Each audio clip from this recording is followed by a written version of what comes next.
अब पिछले 15 साल से पटवारी से लेकर चीफ सेक्रेटरी तक, एएसआई से लेकर आईजी तक, सब तो इनके मुलाजमत करते रहे हैं। मुझे आप बताओ, आपके घर में या आपकी दुकान में या आपके स्टोर पे कोई अगर 15 साल मुलाजमत करता हो, उसके बच्चे भी मैट्रिक पास हो चुके हो, तो वो आपसे वफा करेगा या आपके पड़ोसी से वफा करेगा? लाजमी आपसे करेगा, या नोटों से करेगा, क्योंकि गुर्बत बहुत बढ़ गई है। मगर ये छोटे लोग नहीं, बड़े बड़े लोग भी नोटों से मोहब्बत करते हैं।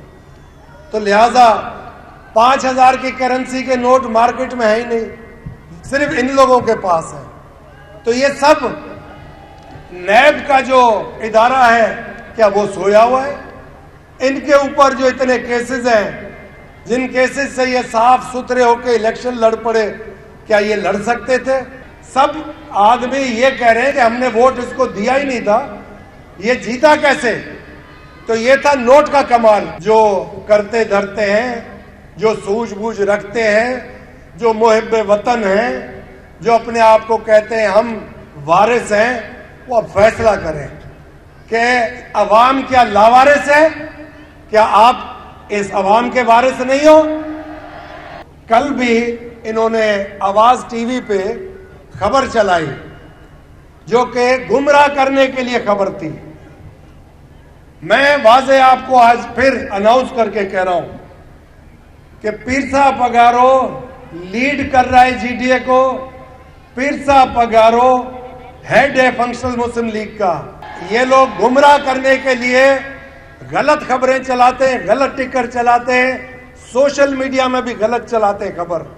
पीरसा पगारो उस दिन कह गए जाम शोरों में कि मैं आखिर तक जमायत जीडीए के दोस्तों के साथ चलता रहूंगा जब तक इनका चोरी हुआ मैंडेट, इनका वोट वापस नहीं लेते। हम रोडों पे, रस्तों पे एहतजाज आइन के अंदर रहते हुए करने का हक रखते हैं। अगर जेब कतरा आपके हाथ चढ़ जाए, आप कह रहे हो उसको हम शेम कर देंगे, तो ये तो बाबा मुल्क खा गए, इनको क्या करें? ये गयूर गैरतमंद सिंध की आवाम है जिसने वतन या कफन, आजादी या मौत साम्राज्य के सामने नारा लगाया था। अब लगता है ऐसे कि शायद आप वाइसरॉय बना के हाकू के बेटे को सिंधियों के ऊपर मुसल्लत करना चाहते हो।